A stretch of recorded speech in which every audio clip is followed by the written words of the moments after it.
नमस्कार, मी डॉक्टर वंदना गुरव.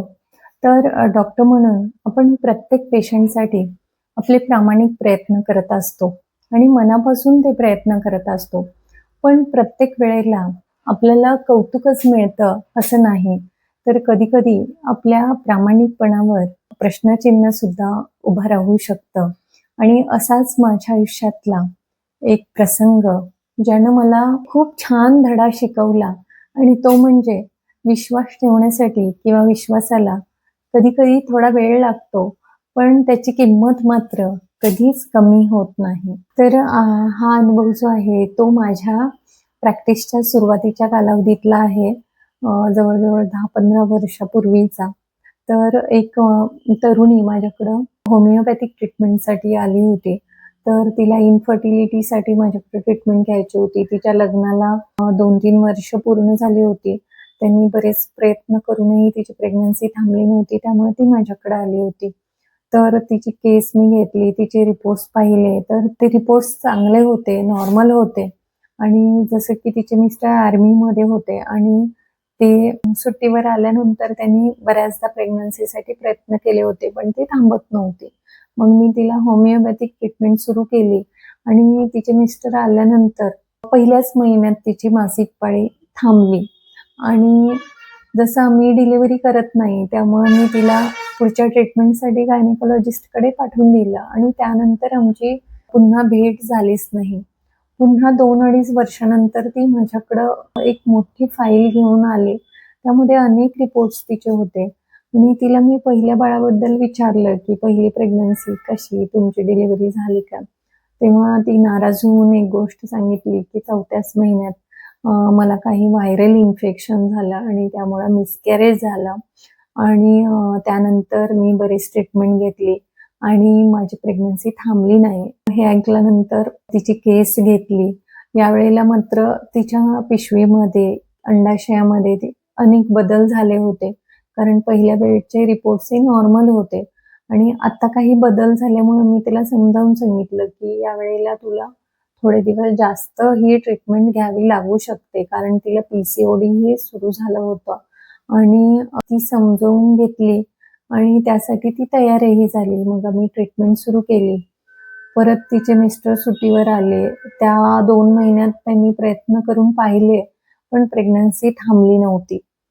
परत पुढच्या काही सुट्टीच्या दिवसात ती प्रेग्नन्सीसाठी प्रयत्न केले, पण त्याही वेळेला प्रेग्नन्सी थांबली नाही आणि मग मात्र तिचे मिस्टर आणि ते मला भेटायला आले. ते अचानकच मला बरंच काही बोलून गेले, जे मला अपेक्षित नव्हतं. म्हणजे त्यांचा काहीतरी गैरसमज झाला, की मी माझ्याकडे औषधं आहेत, तरी पण त्यांना देत नाही.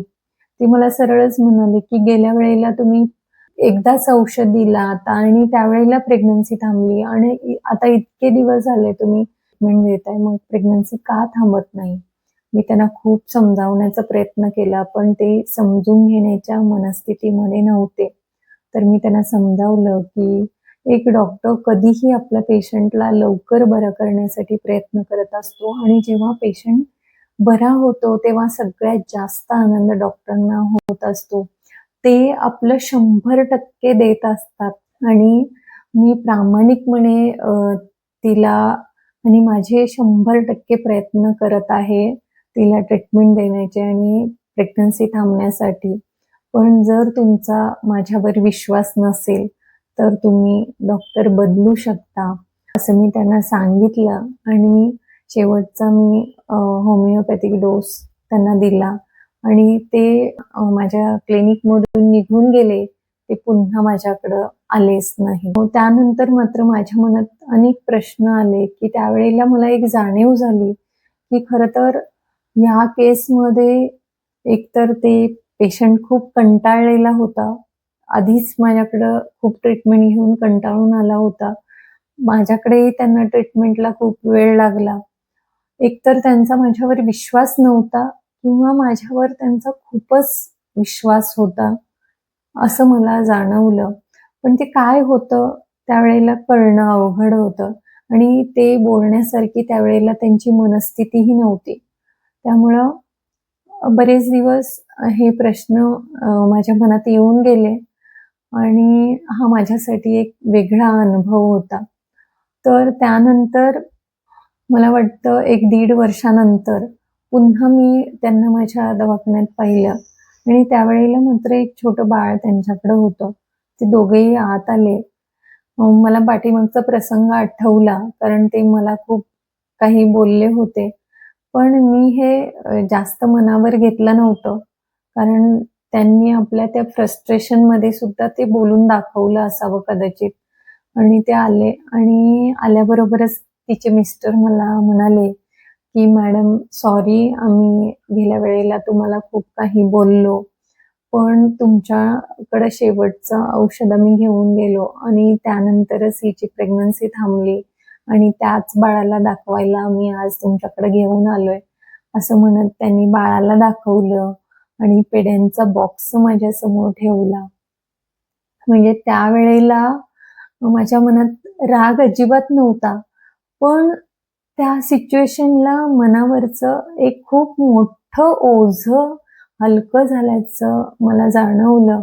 आणि खरं तर आपण जे पेशंटसाठी प्रामाणिक प्रयत्न करत असतो, त्याची त्या दिवशी मला एक पोचपावती मिळाली, असा आनंद झाला. म्हणून असे प्रसंग आपल्या आयुष्यात येणं सुद्धा खूप गरजेचं आहे, असं मला वाटतं. यातून एक गोष्ट मला शिकण्यासारखी अशी वाटते, की म्हणजे सर्वांनीच यातून एक मेसेज घेण्यासारखा आहे. तो म्हणजे डॉक्टर प्रत्येक वेळेला प्रामाणिकपणे प्रयत्न करत असतात.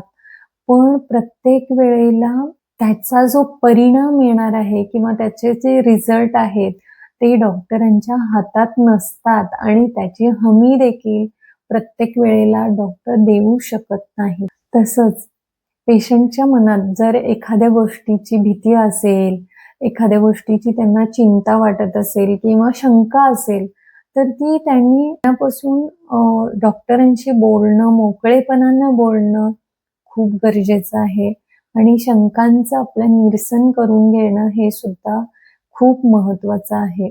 एखाद्या उपचारामध्ये जर आपल्याला लगेच रिझल्ट नाही सापडला, याचा अर्थ असा नाही की डॉक्टरांचे उपचार किंवा त्यांचे प्रयत्न चुकीचे आहेत.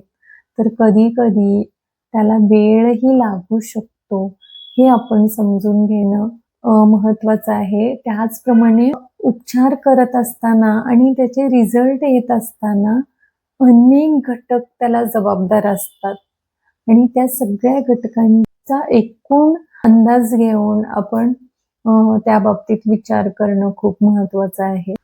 आणि यातून शिकण्याची एक महत्वाची गोष्ट म्हणजे आपण आपले प्रामाणिक प्रयत्न करत राहायचे, आपलं 100% द्यायचं आणि त्याची पोचपावती हा काळच आपल्याला देत असतो. आणि असेच अनुभव घेऊन आपण पुन्हा भेटणार आहोत. आजचा हा अनुभव तुम्हाला कसा वाटला? कमेंट करा. यातून तुम्हाला काय शिकायला मिळालं? अजून काही महत्त्वाच्या गोष्टी असतील तर तुम्ही त्या शेअर करा आणि आपण पुन्हा असे अनुभव घेऊन परत भेटणार आहोत. आजसाठी धन्यवाद.